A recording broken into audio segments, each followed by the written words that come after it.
Okay, let's dive into this. We're stepping off the familiar sunlit paths of standard philosophy today, and we're walking directly into the shadows. We're unpacking a profoundly unsettling explainer of the source material known as the Vanishing Wake, philosophy of the Faustian Road. It's a formal academic tragedy, really. We're looking at what actually happens when the road itself literally turns against the traveler.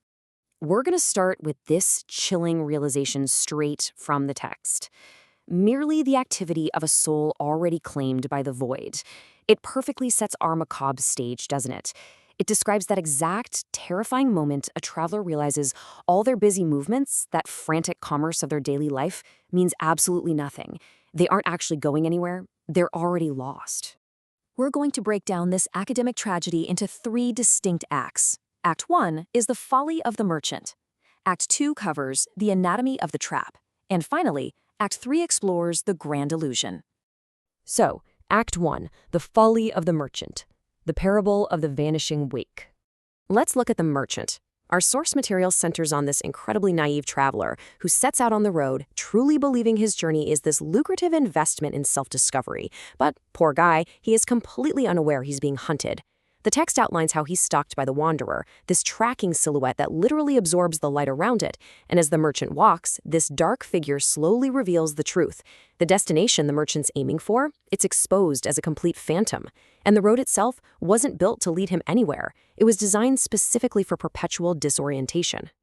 And then we hit the literal horror of the situation. When the merchant finally figures out something is deeply wrong and tries to retreat, he finds that the road behind the wanderer has vanished entirely. It's replaced by this predatory stillness. He's just stranded in a Faustian landscape where every single direction looks completely identical. There's no going back, and moving forward is a mirage.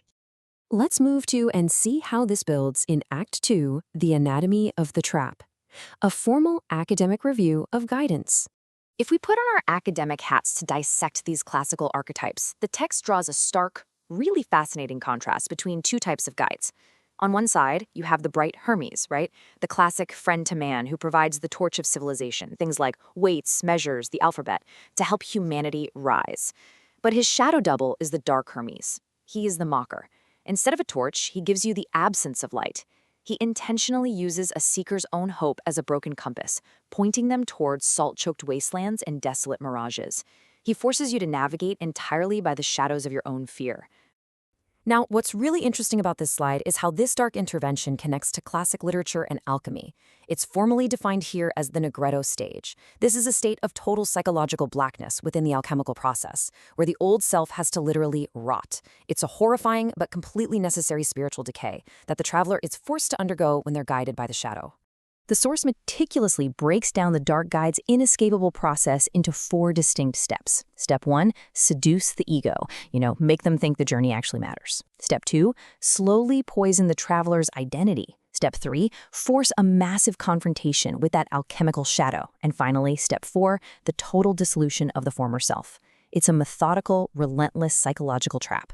Once you step onto the path, there's absolutely no escape. To represent this inescapable decay, the parables point to a very specific physical manifestation, a satchel overflowing with broken promises. And this isn't just poetic imagery.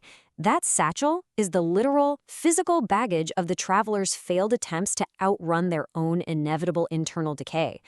Every single broken promise marks a failed attempt to escape that vanished path behind them. Which brings us to Act 3, the grand illusion. Navigating the void. Let's zoom out from our poor individual merchant and look at this landscape as a whole.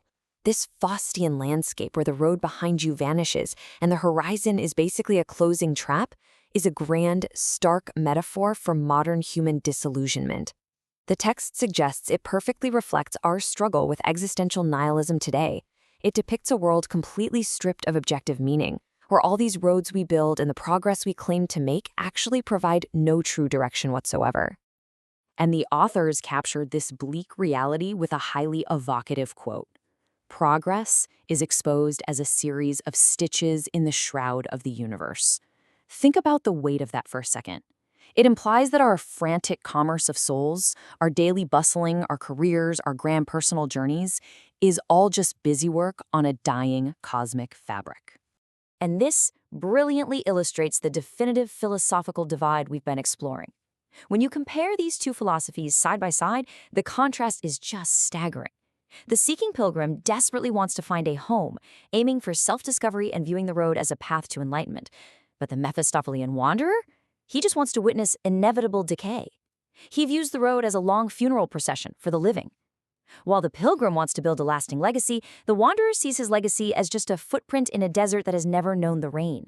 For the pilgrim, travel means finding identity, but for the wanderer, it's just a mechanism to prove the seeker was already lost to begin with. So, it all boils down to this chilling ultimate truth of the wanderer's philosophy. The journey itself is the only trap that truly matters. By ensuring that the road behind him vanishes, he makes sure no map can ever be created. There's no charting a way out. He simply leaves the human dust he so despises to navigate a featureless void that offers absolutely no exit. Which leaves us with this final, completely unsettling thought to close out our explainer. Based on everything we've looked at with the Faustian Road, you have to ask yourself, is your frantic commerce, your daily tasks, your massive goals, your endless forward momentum actually leading you toward a real destination? Or are you, like the merchant, simply navigating a void that offers no exit? Think about that the next time you map out your path forward. Thanks for joining me on this deep dive today.